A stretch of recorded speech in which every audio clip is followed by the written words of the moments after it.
Yo, what's up? It's Battle Beats here once again with another video. It's battle, baby! In this video I'm going to show you how I make a lo-fi guitar sound. I'm going to use my pedals, I'm going to use external plugins, and I'm going to use stock plugins. So that way I'm going to show you 3 ways of how I do it. I've made a beat, I've laid some guitar down, and it's sounding good. So let me show you what I've done. So I will play the beats and the pads and the bass just so you got the idea. It's very basic, it's not anything fancy.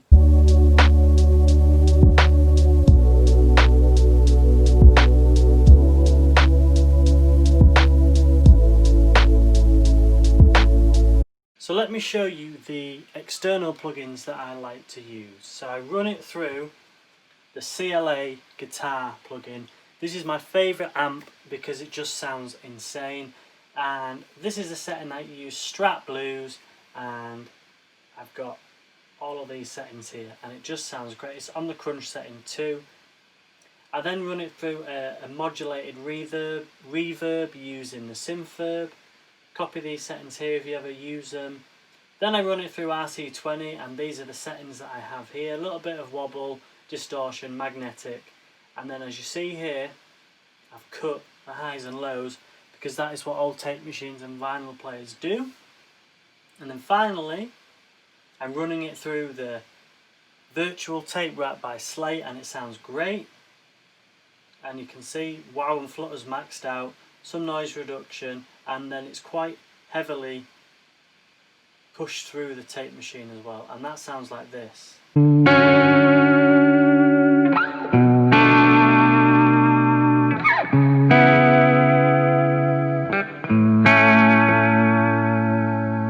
And it sounds really cool. I just like what they're all doing. The CLA guitars is basically working as the amp that's giving it a really nice sound. The Silververb gives it a little bit of modulation and it gives it a nice spacey reverb. The RC20 is giving it that lo-fi vibe that you see a lot of producers using. I just love that plugin because there's so much you can do. It's giving it some distortion, and it is wobbling the sound even more, giving it that vinyl warp sound. You can use isotope vinyl, which I do have. I'm actually using that on the pads just to give them some vinyl warmth. And then I'm running it through a tape machine. That is the key. Just adding that analog vibe. The wow and flutter really gives it that lo-fi feeling and wobbly sound that you get as well. So that and the RC20 combined are just sounding amazing. And then I'll play you the stock Logic plugin one.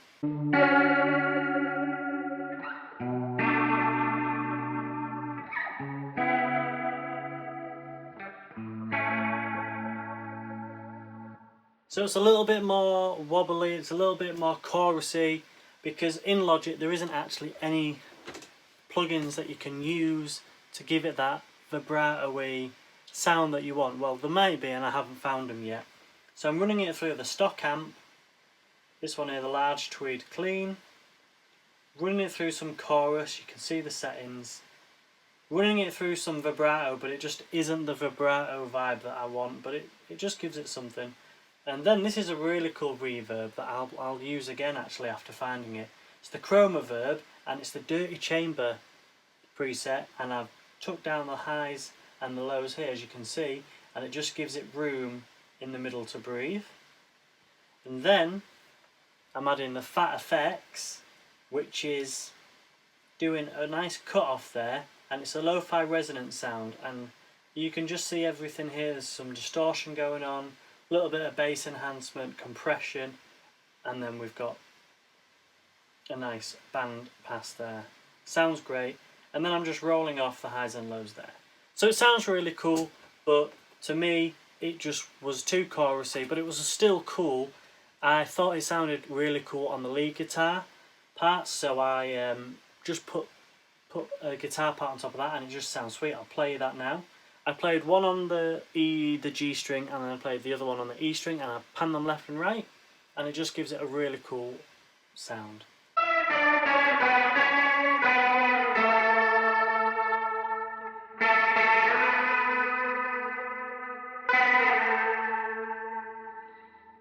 And then I have used my own pedals, which are here. I'll play you it and then I'll show you the pedals that I've used.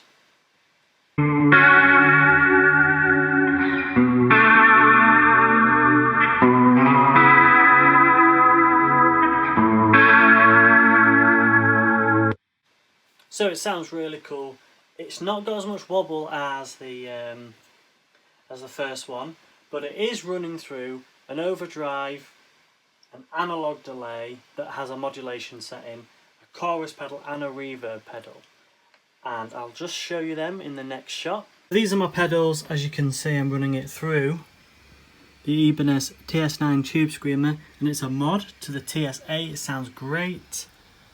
And we've got the MXR carbon copy, analog delay, hit the modulation, nice settings there. And then we've got the Corona Chorus by TC Electronics, and you can see speed, depth, FX levels and tone.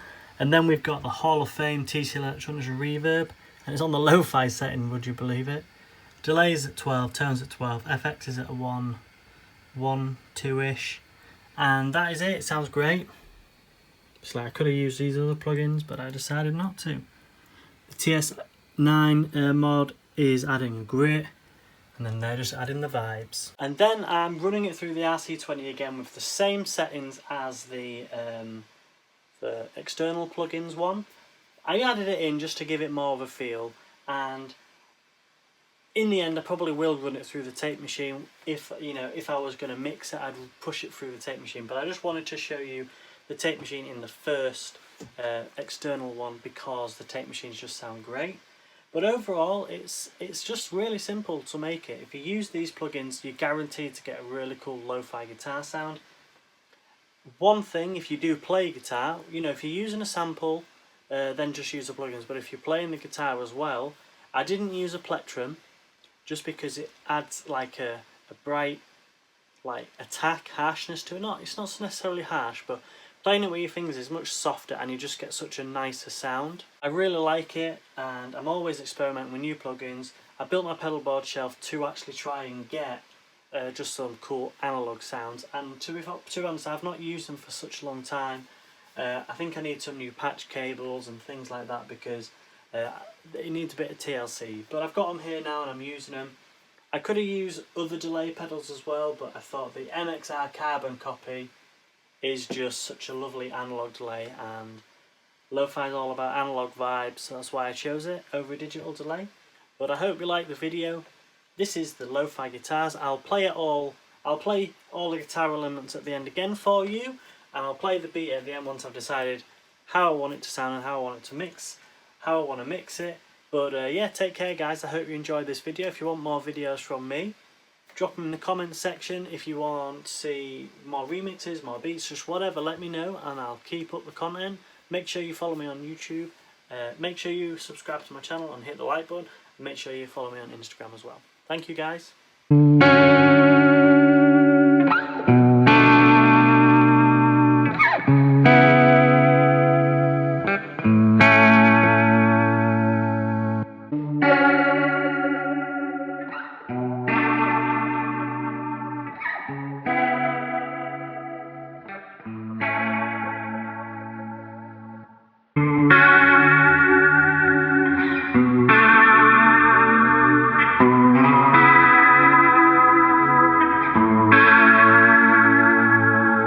So in the end I decided to use the pedals and the external plugins, and I blended them together so they sounded really cool and it just sounds awesome. I really recommend getting some pedals because plugins are great, but pedals they add like a warmth and a nice analog vibe that I just love. And I used to be a bit of a pedal hoarder back in the day when I was playing many more live shows, but nowadays I'm much more in the studio and I'm enjoying it.